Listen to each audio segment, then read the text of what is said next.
মুহাম্মদ সাল্লাল্লাহু আলাইহি সাল্লাম বলেন, মহামারী দেখা দিয়েছে, কলেরা দেখা দিয়েছে, সেখানে থেকে গেছে, এইটা ভেবে যে জেনে যে পৃথিবী সৃষ্টির 50,000 বছর পূর্বে যদি তার কলেরা লিখা থাকে তাহলে ধরবে, নইলে ধরবে না, তখন তার নেকি হবে শহীদের নেকি।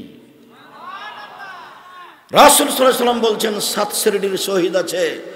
আশ-শুহাদাউ সাবা সিয়া কাতলে ফি সাবিলিল্লাহ, আল্লাহর পথে শহীদ হওয়া ব্যতীত আরো 7 শ্রেণীর মানুষ শহীদ হয়, শহীদের দরজা পায় আল্লাহর পথে শহীদ হওয়া ব্যতীত।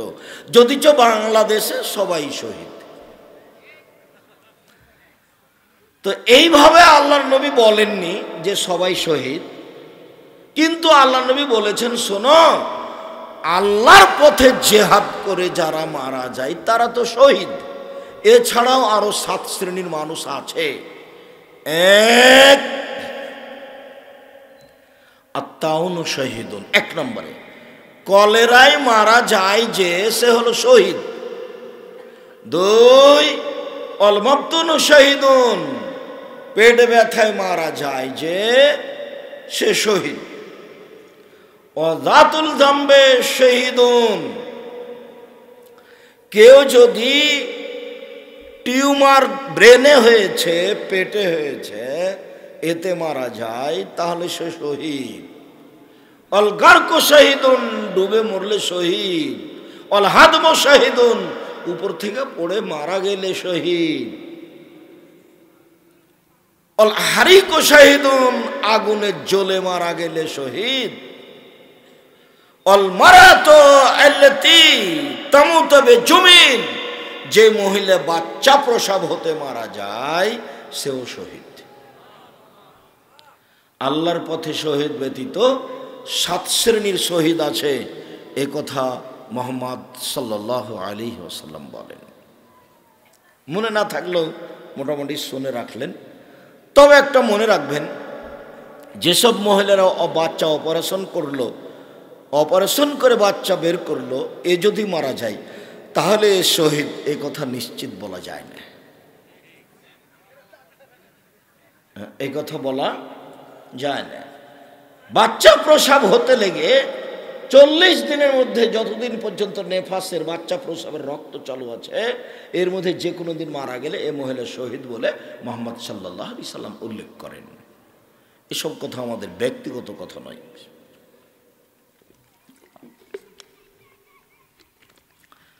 সম্মানিত দিনী ভাই বোন, আমরা বিষয়টি খুব ভালোভাবে স্পষ্ট করেছি। স্পষ্ট করতে গিয়ে বলেছি, রাস্তাঘাটে, অফিস আদালতে, সব জায়গাতে তরল পদার্থ হাতে দিচ্ছে এরা, আর বলছে খুব সাবধান, জীবাণু আছে, হাতে লাগাও, এরকম করছে। তা আমি এখন গোসল করে, অজু করে, 2 রাকাত সালাত আদায় করে গেছি ব্যাংকে, তো আমাকে ঢুকতে দিচ্ছে না, বলছে যে ইয়ে করেন, আগে এটা হাতে লাগান। তো বলছে না, লাগবে না। তো যে খুব পিড়াপিড়ি করছেন, থামো। তো আমি ভেতরে চলে গেলাম। তো গিয়ে দেখছি যে ওই ব্যাংকের ম্যানেজারের সামনে চেয়ারগুলো নাই, দূরে আছে। এই যে ম্যানেজার সাহেব, কি খবর ভাই, কি মোসাফত আপনি করতে পারবেন না, সাহস নাই। আর পাশে বসে চেয়ার আর রাখেননি, মানে করোনা আমার কাছ থেকে লাভ দিয়ে আপনার কাছে চলে যাবে, সেই জন্য দূরে রেখেছেন। তো ঠিক আছে, দূরে থাক, আপনি শুনে রাখেন ম্যানেজার সাহেব, আল্লাহ নবী বলেছেন, কেউ যদি সালাম দেয় আর মুসাফা করে তো হাত দুটি পৃথক হওয়ার পূর্বে তার সব পাপ ক্ষমা হয়ে যাবে।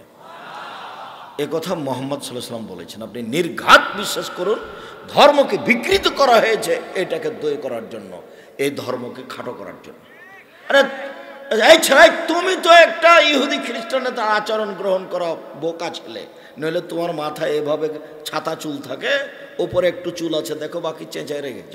এটা কার আদর্শ? এটা খেলোয়াড়, ওকে, ও তো ব্রাজিলের, ও তো আর্জেন্টিনার, তুমি চিনো না ওকে, তো ওকে তুমি আর্জেন্টিনাকে চিনো না, ব্রাজিলকেও চিনো না। তো একটু শুনে রাখো, ওরা ইহুদি, ওরা খ্রিস্টান, ওরা তোমার নবীকে বলে ভুয়া নবী, আর তোমাকে যদি পায় তাহলে কয়েক বালতি পায়খানা গু তোমার মাথায় চাপিয়ে দিবে, আর 2টা লাথি দিয়ে বলবে ঠিক আছে বেটা, সর সর সর সর। এখনো যদি তোমাকে পাই, এখন যদি পতাকাটা তোমার গাড়ির উপরে থাকে তবুও, আর মাথাতে যদি তুমি ছাতা চুল রাখো তবুও। কেন? তোমাকে বলতে হবে যে আমি এখন থেকে খ্রিস্টান, তাহলে আর কিছু করবে না। তোমাকে বলতে হবে এখন থেকে আমি ইহুদি, তাহলে আর কিছু করবে না। আল্লাহ বলছেন আমাদের নবীকে, লন্তার যা লন্তার জান কালে হুদন নাসারা হাত্তা তাত্তাবে আমিল্লাতাহু মুহাম্মদ।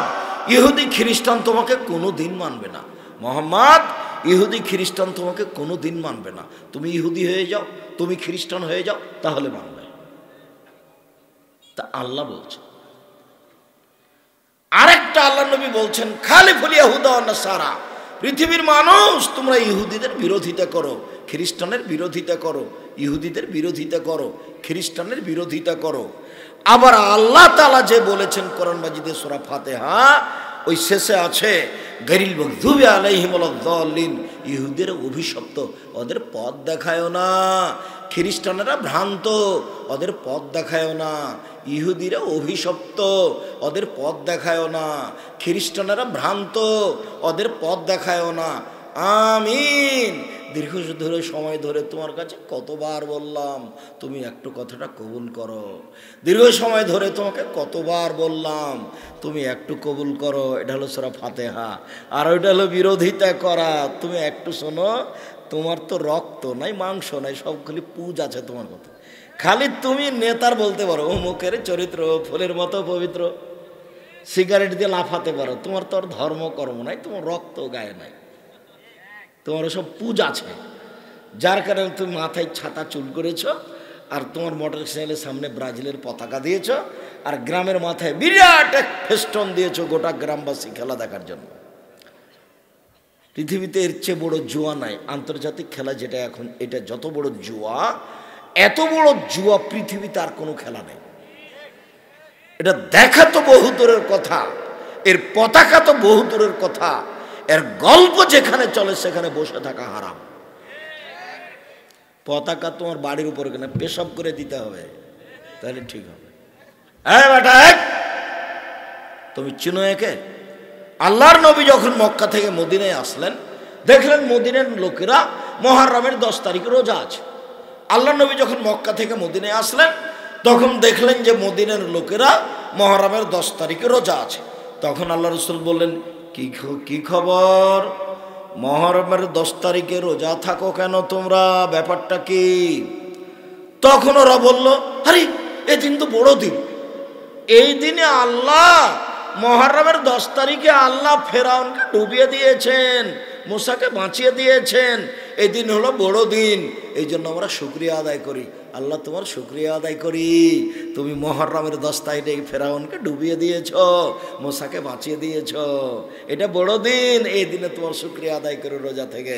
তখন আল্লাহ রাসূল বলছেন, আচ্ছা আচ্ছা ঠিক আছে ঠিক আছে ঠিক আছে, আমিও তোমাদের চেয়ে বেশি হক রাখি, আমিও মুহররমের 10 তারিখে সিয়াম থাকবো, সাহাবীগণ তোমরাও থাকো।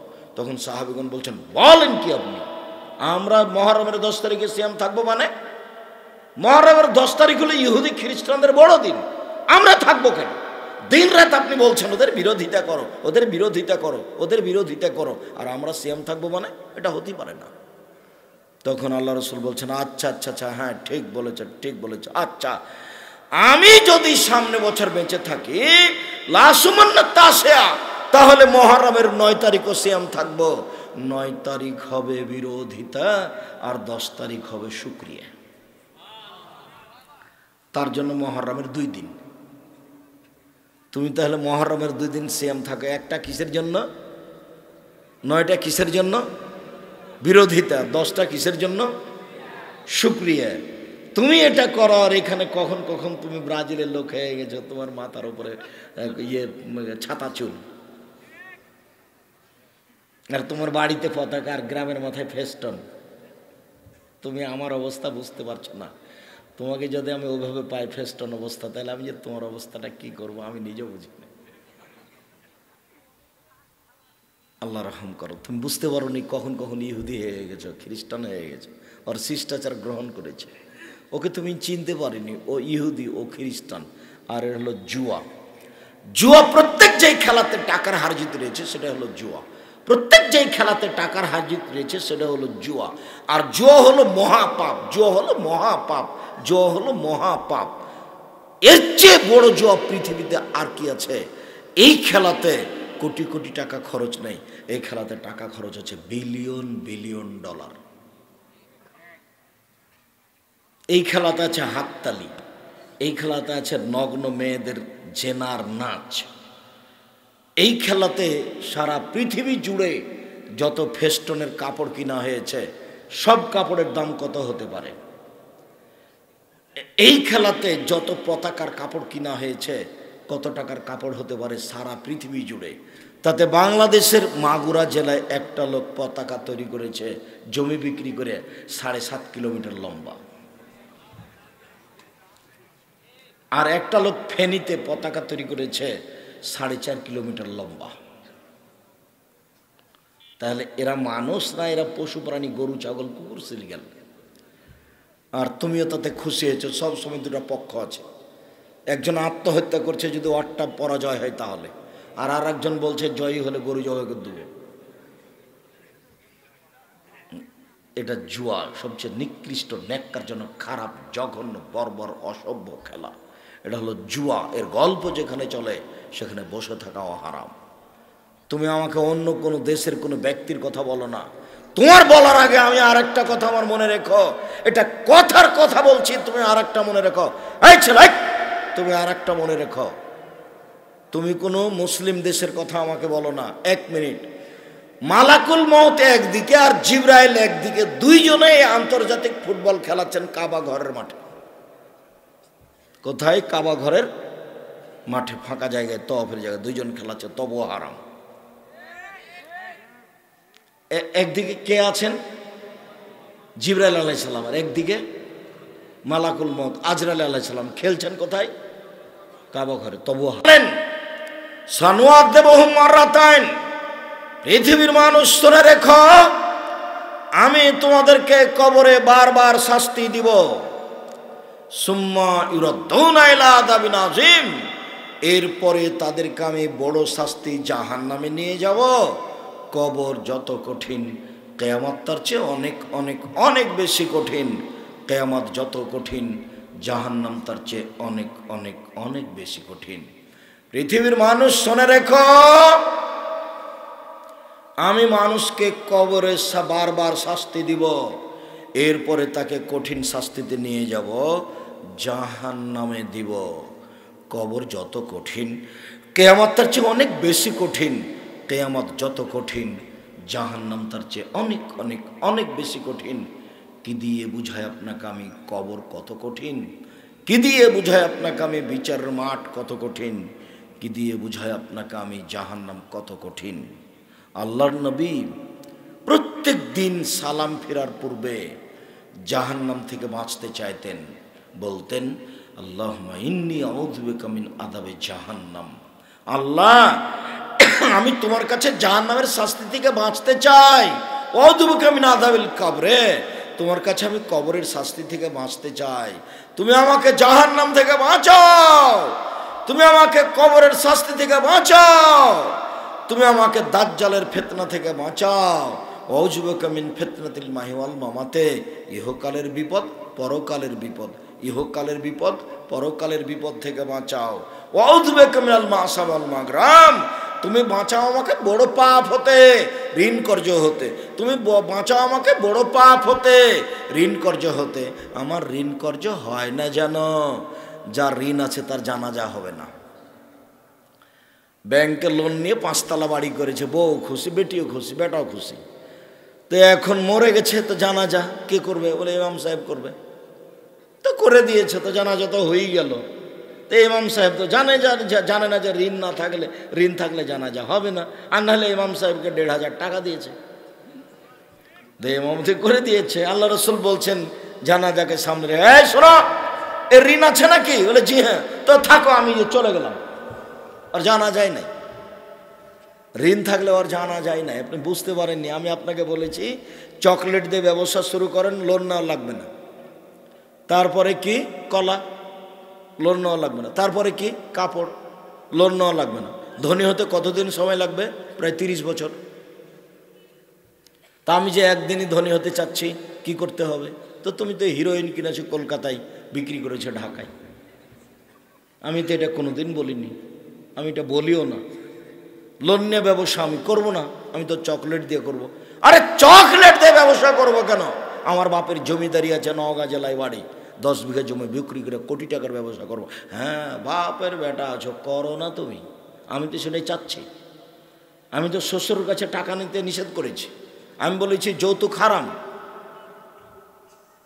ভিক্ষা করা টাকা দিয়ে চাউল কিনে ভাত খেয়ে ইবাদত কবুল হবে। শ্বশুরের কাছে টাকা নিয়ে ওই টাকা দিয়ে চাউল কিনে ভাত খেয়ে ইবাদত কবুল হবে না। 24 ঘন্টার মধ্যে শ্বশুরের বাড়ি থেকে যা কিছু আছে, সাইকেল আছে, ফার্নিচার আছে, ঘড়ি আছে, কাপড় চোপড় আছে, আগামীকাল সন্ধ্যা হতে হতে সব ফেরত দিতে হবে। কাপুরুষ বাপ বেটা ভিক্ষা করে খাও। নওগাঁ জেলায় বাড়ি, যদি গ্রামে ভিক্ষা না দেয় তাহলে বাপ বেটা চলে যাও ট্রেন স্টেশনে, নওগাঁ জেলা ওই যে সান্তাহারে চলে যায়। সকালে যাবে, বিকালে ফিরে বাপ বেটা এভাবে ভিক্ষা চায়, মানুষ দিবে ভিক্ষা। ভিক্ষা করে খাও। দেখো তোমার বাপের মুখের দিকে মুখখান কালো হয়ে আছে। টাকা নিয়েছো কেন? কেন নিবা? ফার্নিচার কেন নেবো? ভিক্ষা করে খাও। মানুষের বাড়িতে কাজ করে করে ফার্নিচার করো। শ্বশুরের কাছে টাকা নিয়েছো কেন? কাপুরুষ, কাপুরুষের সন্তান কাপুরুষ। তুমি কাপুরুষ, তোমার বাপ কাপুরুষ। তুমি ভিক্ষা করে খাও, তোমার বাপ ভিক্ষা করে খাও। বাপ বেটা ভিক্ষা করে খাও। তোমাকে ঘৃণা করি, তোমার স্বভাবকে ঘৃণা করি, তোমার বাপের স্বভাবকে ঘৃণা করি, মানুষই মনে করি না।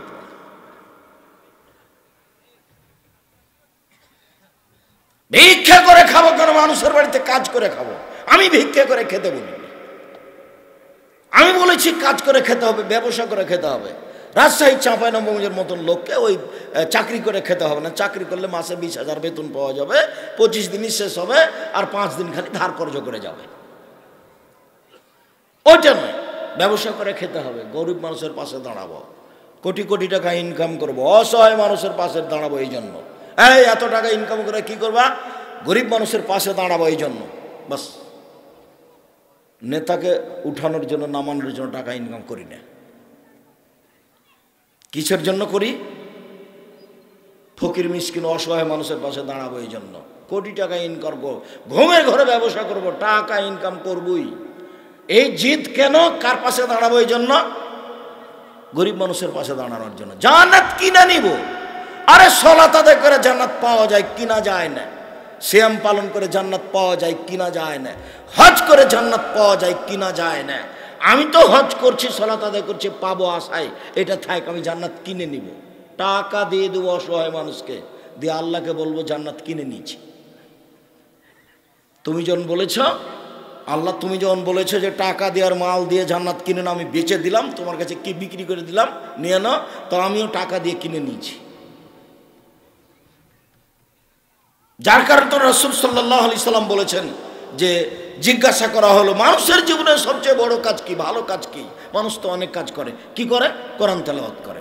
কি করে? সুবহানাল্লাহ বলে। কি করে? হজ করে। কি করে?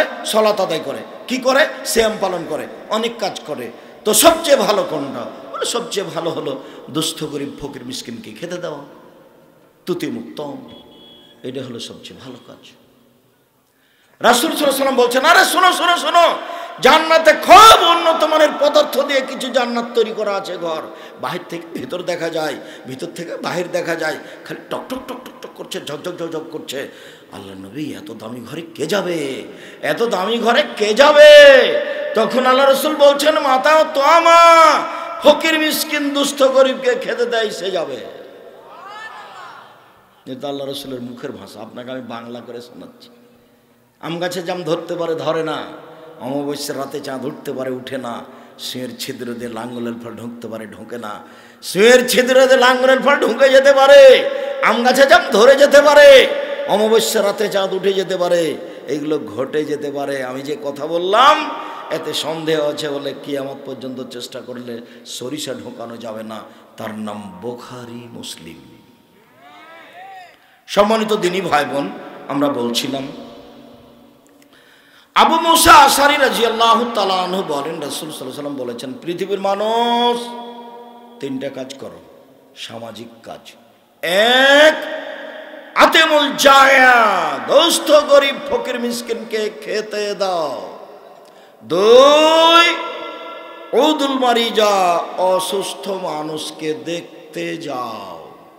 3 ফুকুলানি, জেল হাজতে আছে যারা তাদেরকে জেল থেকে বের করার ব্যবস্থা করো।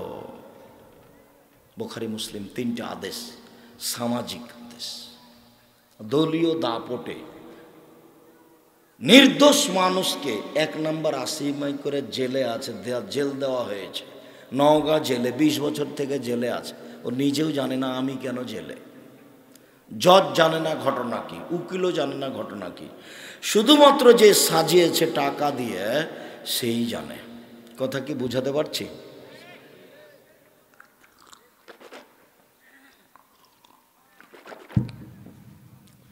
সম্মানিত দিনী ভাই বোন, আল্লাহর নবী অত্র হাদিসে 1 নম্বরে বলেছেন দুস্থ গরিব ফকির কেঁদে দাও। 2 নম্বরে বলেছেন অসুস্থ মানুষকে দেখতে যাও। এই নিয়ে কয়েকটা কথা আছে।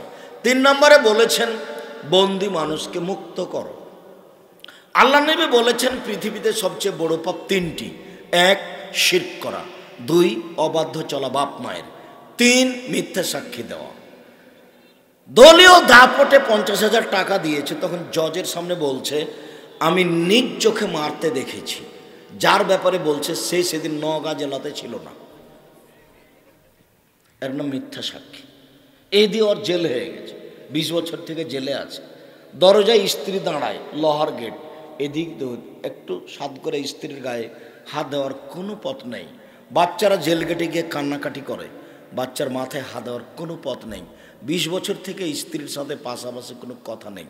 30 বছর থেকে সংসার বিরান হয়ে গেছে, বাড়িঘর ভেঙে চড়ে গেছে, স্ত্রী বাড়ি থেকে চলে গেছে, সংসার বিরান হয়ে গেছে। মিথ্যা কেসে, আপনার মিথ্যা কসমে সে লোকটা 30 বছর জেল হয়েছে। বলেন এ আবার কোন জীবন? দলীয় দাপটে, ক্ষমতা দেখিয়ে, অর্থের বলে, সামাজিক ক্ষমতায় তাকে জেল দিয়েছে। বুঝতে পারেনি জুলুম কাকে বলে। আবার বিচার হবে, সেটা বিচারের মাঠে। সেদিন চিরদিনের জন্য জাহান্নাম ঘোষণা হবে, আর বিচারটা হবে পরে। যারা জালেম ওদের বিচার পরে হবে। যারা জোর করে জমি দখল করেছে এরা জালেম, এদের বিচার পরে হবে।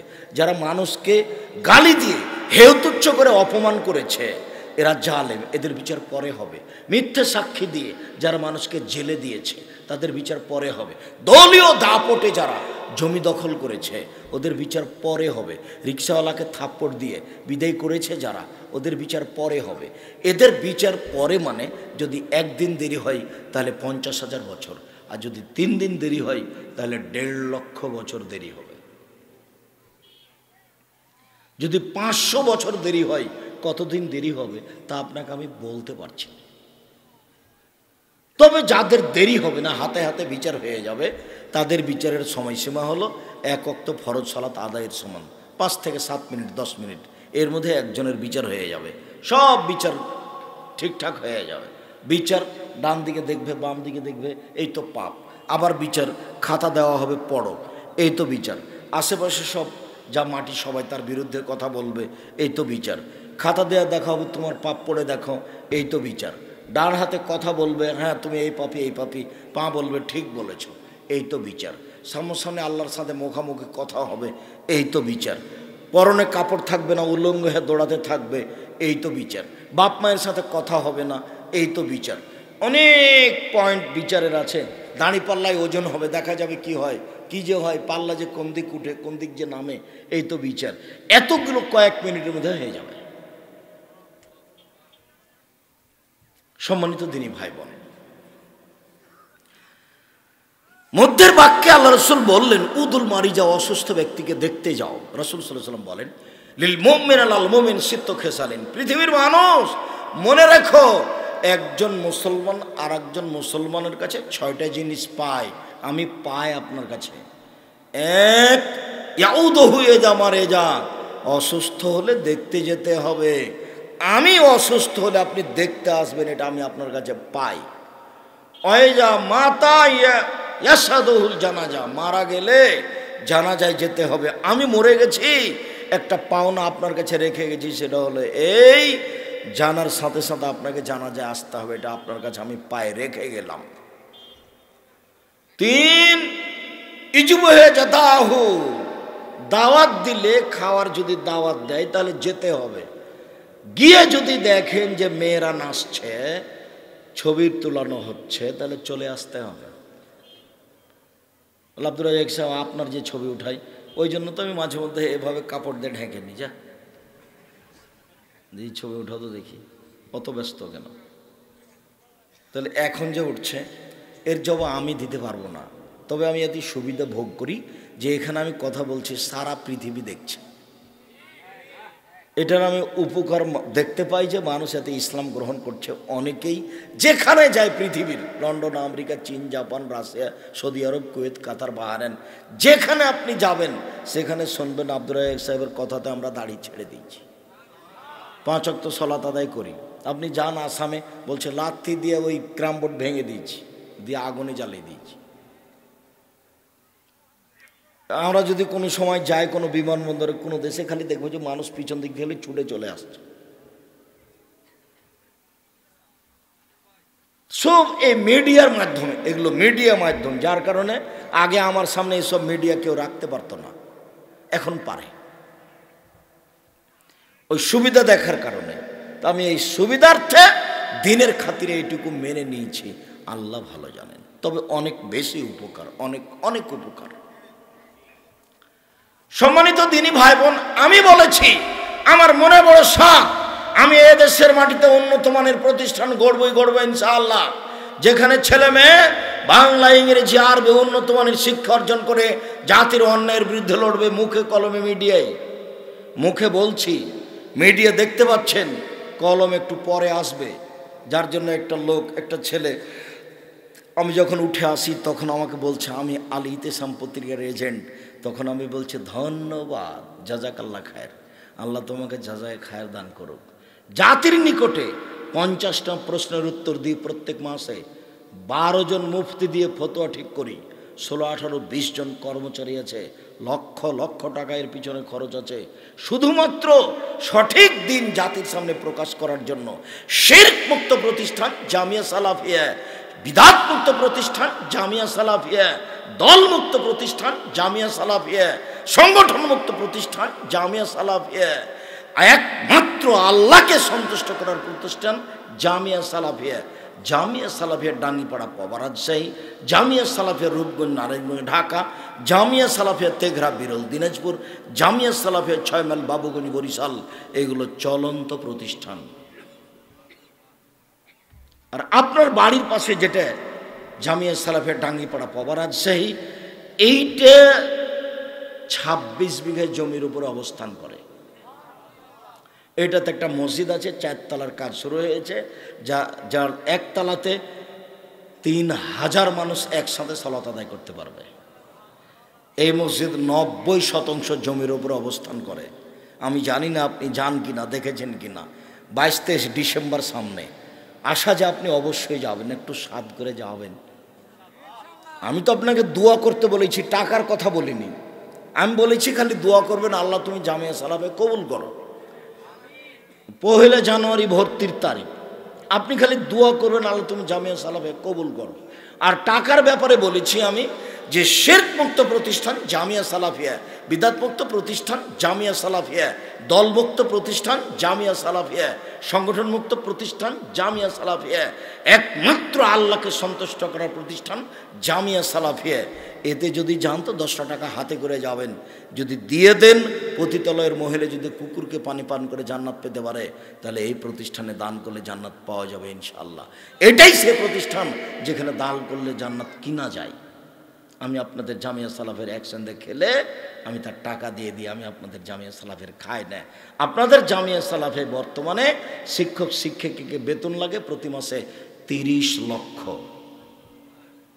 আপনাদের এই জামিয়া সালাফে শিক্ষক শিক্ষিকা কর্মচারীকে কত বেতন লাগে বর্তমানে? 30 লক্ষ। টেনশন ভোগ করবেন না আপনি, কিভাবে যে হয় এটা আপনাকে ভোগ করা লাগবে না, দরকার নেই। আপনি খালি এদিকে থাকেন, আমিও বুঝি না কিভাবে চলে, কাজে আপনাকে আমি বুঝাতে পারবো না। আপনি খালি বলবেন আল্লাহ তুমি কবুল করো। আপনাকে আমি এটা অনুরোধ জানাই, 22-23 ডিসেম্বর আপনি অবশ্যই আসবেন, মনটা ঠান্ডা করে দেখবেন, বিষয়ভিত্তিক কথা শুনবেন। আর এই সাধারণ আলেম ওলামা বক্তব্য দিবে না, যারা দেশ বিদেশের সর্বোচ্চ স্তরের আলেম, যারা কোরআন হাদিসের বড় বড় পণ্ডিত দেশে আছে বিদেশে আছে, দেশ বিদেশের বড় বড় আলেম থাকবে সেখানে। সম্মানিত দিনী ভাই বোন, বলছিলাম রাসূল সাল্লাল্লাহু আলাইহি ওয়াসাল্লাম বললেন, মানুষ মানুষের উপরে 6টা হক রাখে। তার একটা হলো মানুষ মারা গেলে জানাজায় যেতে হবে, মানুষ যদি অসুস্থ হয় দেখতে যেতে হবে। আপনি যদি সকালে দেখতে যান তাহলে সন্ধ্যা পর্যন্ত 70,000 ফেরেশতা আপনার জন্য ক্ষমা চাইবে। আপনি যদি সন্ধ্যায় দেখতে যান তাহলে সকাল পর্যন্ত 70,000 ফেরেশতা আপনার জন্য আল্লাহর কাছে ক্ষমা চাইবে। আপনি যদি জানাজায় যান, মাটি দেওয়া পর্যন্ত থাকেন, তাহলে 2 কেরাত নেকি হবে। 1 কেরাত সমান হলো উহুদ পাহাড়ের সমান। উহুদ পাহাড় হলো 4 কিলোমিটার প্রশস্ত, 8 কিলোমিটার লম্বা। নিচে কত আছে তা মানুষ জানে না। তা আপনি যদি একটা লোকের জানাজায় উপস্থিত হন, হতে তো আপনি বাধ্য, কিন্তু আল্লাহ যে দয়া করে বোনাস দিয়েছেন, এই বোনাসটা কত আপনি হিসাব করতে পারবেন না। সেটা হলো 2 উহুদ পাহাড়ের সমান। 1 উহুদ পাহাড় কত প্রশস্ত? 4 কিলোমিটার। লম্বা কত? 8 কিলোমিটার। নিচে কত? আল্লাহ ভালো জানেন, মানুষ জানে না। তাহলে কত নেকি হলো আমি বুঝতে পারলাম না, বেহিসাব। ওটা আল্লাহর একটা দয়া, এটা বোনাস। এমনি যেটা দিবেন সেটা দিবেনই। শেষে তিনি বললেন, বন্দি মানুষকে মুক্ত করো। রাসূল সাল্লাল্লাহু আলাইহি ওয়াসাল্লাম বললেন, 6টা মানুষের প্রতি হক রাখে। তার একটা হলো দাওয়াত খেতে যেতে হবে। দাওয়াত খেতে গিয়ে যদি দেখা যায় পাপ হচ্ছে, তাহলে উল্টা ফিরে আসবে, এখান থেকে কথা চলে গেছে, একটু লম্বা হয়ে গেছে, মনে কিছু নেবেন না। আল্লাহর নবীর বাড়ি থেকেও মালাইয়া জিবরাইল ফিরে চলে গেছেন। খারাপ কিছু দেখলে থাকতে হবে না। দাওয়াত খেতে গিয়ে দেখছেন যে ভিডিও হচ্ছে, মেয়েরা নাচছে, তাহলে চলে আসতে হবে। আল্লাহর নবীর বাড়ি থেকে জিবরাইল চলে গেলেন কেন? একটু এই ছেলে, ওই বাচ্চাটা যে আপনার কাছ থেকে উঠলো আপনি খেয়াল করলেন না? যারা আপনারা পাশে দাঁড়িয়ে আছেন, কিছুক্ষণ পরে কিন্তু দাঁড়িয়ে থাকতে চলে যেতে মন চাইবে। সামনে এসে বসেন, শান্তি পাবেন। আর আমি দাঁড়িয়ে থাকা মানুষের সামনে বক্তব্য দিতে রাজি নই জায়গা থাকলে।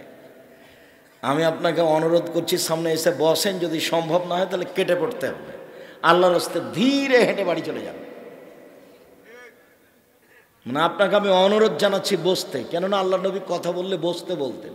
আর আপনি আমার জন্যই এসেছেন, আমি আপনার জন্য এসেছি, অন্য কোনো কথা নাই এখানে। আর আমি নির্বাচনে ভোট চাইতে আসিনি, আমি এখানে ভোট চাইতে আসিনি, এমন কাজ আমি করি না। আর জীবনে আমি কোনোদিন অপ্রয়োজনীয় বাক্য বলিনি। 32 বছর চলছে বক্তৃতার জীবন। কতদিন চলছে? 32 বছর। 90 সাল থেকে মাঠে আছি। কোনোদিন অপ্রয়োজনীয় বাক্য বলিনি, কোনোদিন কেসা কাহিনী বলিনি, কোনোদিন কারো বিরুদ্ধে বক্তব্য দিইনি, কোনোদিন মাঝহাব নিয়ে কথা বলিনি।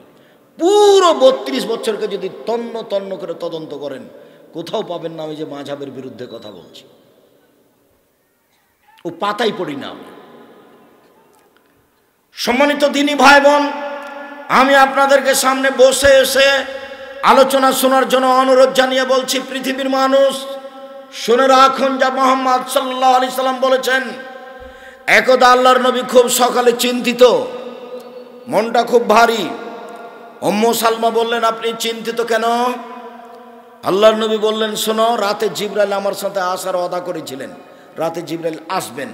রাত পার হয়ে গেল, জিবরাইল আসলেন না। আমি খুব চিন্তিত। চিন্তা অবস্থায় উঠে একটু বিছানার নিচে তাকিয়ে দেখলেন একটা কুকুরের বাচ্চা। কুকুরের বাচ্চাটাকে টেনে বের করে ফেলে দিলেন, সেখানে একটু পানি ছিটিয়ে দিলেন। ছিটাতে না ছিটাতে জিবরাইল চলে এসেছেন।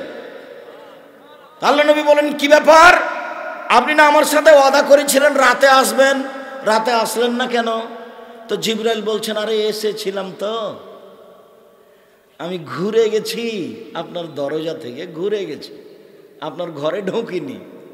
যেই ঘরে কুকুর থাকে, যেই ঘরে ছবি মূর্তি থাকে, সে ঘরে আমরা ঢুকি না। তা আপনার ঘরে খাটের নিচে কুকুরের বাচ্চা ছিল, সেই জন্য ফিরে গেছি। এই যে আপনি দূর করার সাথে সাথে পানি ছিটিয়ে দিয়েছেন, আর চলে এসেছি। ও তো আসতে গাড়ি ঘোড়া লাগে না, মোটর সাইকেল লাগে না, বাস। তাহলে জিবরাইল ফিরে গেলেন মুহাম্মদ সাল্লাল্লাহু আলাইহি সাল্লামের বাড়ি থেকে। কেন ফিরে গেলেন মনে থাকবে না মনে হয়। খাটের নিচে কুকুরের বাচ্চা ছিল। আর বলার সময়তে বললেন যে আমরা যে ঘরে ছবি মূর্তি থাকে আর যে ঘরে কুকুর থাকে সে ঘরে আমরা ঢুকি না। আমাদের বাড়িতে যে পাতাতে, বইয়ের পাতাতে যে ছবি মূর্তিটা আছে ওটা আমরা করি, ওই কালি দিয়ে মুখটা নষ্ট করে দিই, কালি দিয়ে মুখটা নষ্ট করে দিই, নাহলে ওই পাতাটাই ছিঁড়ে ফেলি, আর না হলে ওর উপরে কাগজ লাগিয়ে দিই। আর আপনার বাড়িতে আপনার বাপের ছবি সুন্দর করে সাজিয়ে রেখেছে। আপনি অশিক্ষিত বর্বর সন্তান। আপনাকে আমি যদি অশিক্ষিত মূর্খ প্রমাণ করতে না পারি, জাতির সামনে বক্তব্য দিব না। ওই সময় 2000 হাঁচি ছাড়লে উত্তর দিতে হবে, তবে যার হাঁচি এসেছে তাকে বলতে হবে আলহামদুলিল্লাহ, তারপর আপনি বলবেন এরহামাকাল্লাহ, বলতে হবে, বলতে বাধ্য। তো নামাজের মধ্যে যদি ওর হাঁচি আসে তাহলে ও আলহামদুলিল্লাহ বলবে, কিন্তু আপনি উত্তর দিতে পাবেন না। বুঝা গেল না কথা? যে সলাতের মধ্যে পাশের লোকটার হাঁচি এসেছে, তো ও তো আলহামদুলিল্লাহ বললো, আমি এখন কি করব? আমি আলহামদুলিল্লাহ বলতে পাবো না সলাতের মধ্যে, বাইরে উত্তর দিতে হবে, এই কথা আল্লাহ রাসূল বললেন। তারপরে তিনি বললেন ইসাল্লামু হেজা লাকিয়াহু, সাক্ষাৎ হলে সালাম দিতে হবে। আমাদের দেশে শিক্ষিত মানুষেরা, এমপি মন্ত্রী চেয়ারম্যান মেম্বারেরা অপেক্ষায় থাকেন, ওই ছেলেটা সালাম দেবে, ওই ছেলেটা সালাম দেবে, ওই ছেলেটা সালাম দেবে, দেয়নি, তখন দুইজন চলে গেছে, সালামই দেয়নি। আর এখনো মিশরে দেখে আসলাম, সৌদি আরবে, মিশরে ওরা এখনো বুঝতে পারেনি যে এমপি মন্ত্রীকে পরে সালাম দিতে হবে, রিক্সাওয়ালাকে আগে দিতে হবে। এটা ওরা বুঝেনি। ওরা বুঝেছে যে আগে সালাম দিবে সে সবচেয়ে ভালো, যে আগে সালাম দিবে সে সবচেয়ে ভালো। অতএব আমি একজন এমপি, রিক্সাওয়ালাকে বলছি আসসালামু আলাইকুম, এই ছেলে অমুক জায়গায় যাবা? আগে কি বলছে এমপি রিক্সাওয়ালাকে? আসসালামু আলাইকুম, অমুক জায়গায় যাওয়া। ওরা এখনো বুঝতে পারেনি যে আমাকে ওই সালাম দিবে। ওরা এখনো মনে করেছে নবী বলেছেন সবচেয়ে উত্তম ব্যক্তি ওই যে আগে সালাম দেয়। মুহাম্মদ সাল্লাল্লাহু আলাইহি ওয়াসাল্লাম বলেছেন সবচেয়ে খারাপ, বর্বর, জঘন্য, শয়তান মানুষ ওই যে পরে সালাম দেয়। ও কৃপণ, আবখালু, সবচেয়ে কৃপণ, বদ। সালামের অপেক্ষা আছে, কেন দেয় না, কেন দেয় না, কেন দেয় না? হ্যাঁ বেটা সালাম দিস না কেন রে? শরীয়ত উল্টে আছে। এটা বাংলাদেশ, তবে এটা নওগাঁ জেলা, রাজশাহীর অন্তর্ভুক্ত। এটা সিলেটও নয়, এটা ফরিদপুরও নয়, এটা আপনার চট্টগ্রামও নয়। ওরা হলো শিরক আর বেদাত দিয়ে ভরা। আব্দুর রাজ্জাক সাহেব আমাদের নওগাঁ এলাকাও একটু শিরক বেদাত দিয়ে ভরা হতে পারে। সম্মানিত দিনী ভাই বোন, অত্র ছয়টার শেষে আল্লাহ নবী বললেন প্রতিবেশী বাড়িতে না থাকলে তার কল্যাণ কামনা করতে হবে, জরুরি কল্যাণ কামনা, পরস্পরের কল্যাণ কামনা। এই ছেলে কোনোদিন দল করে না জানি, যদি দল করো না খালি মনে চাইবে ও মরে না কেন, ও বিপদে পড়ুক, ও বিপদে পড়ে গেলে বলবো ঠিক আছে, ঠিক আছে বেটা, ঠিক আছে। দল করলে তোমার ভিতরে সংকীর্ণতা আসবে, দল করলে তোমার ভিতরে সংকীর্ণতা আসবে। শয়তান খালি বলবে ওর বদনাম কর, ওর বদনাম কর, ওর বদনাম কর। শয়তান আপনাকে খালি পাগল করে ছাড়বে। সেজন্য এইসব পথে যাবেন না।